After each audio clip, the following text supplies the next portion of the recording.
সীমান্ত শহর টেকনাফে ৩ লক্ষ টাকা মূল্যের ১০ কেজি গাঁজা জব্দ করেছে কোস্টগার্ড সদস্যরা।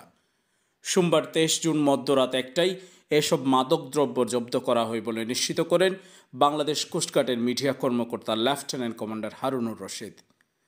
তিনি বলেন, আজ সোমবার মধ্যরাত একটায় কোস্টগার্ড স্টেশন টেকনাফ কর্তৃক টেকনাফ থানাধীন শিশু পার্ক সংলগ্ন মেরিন ড্রাইভ এলাকায় একটি বিশেষ অভিযান পরিচালনা করা হয়। অভিযান চলাকালীন ওই এলাকায় একটি মাইক্রোবাসের গতিবিধি সন্দেহজনক মনে হলে কোস্টগার্ড আভিযানিক দল কর্তৃক গাড়িটি তল্লাশির জন্য থামানো হয়। পরে গাড়ির ব্যাগ ঢালাই রাখা একটি ব্যাগ থেকে ১০ কেজি গাঁজা জব্দ করা হয়।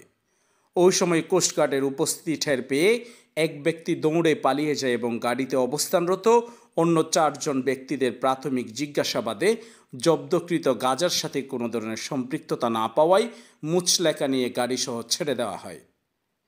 জব্দকৃত গাঁজার পরবর্তী আইনানুগ কার্যক্রম প্রক্রিয়াধীন রয়েছে। শেখ রাসেলের তথ্যচিত্রে নিউজ ডেস্ক, রূপান্তর।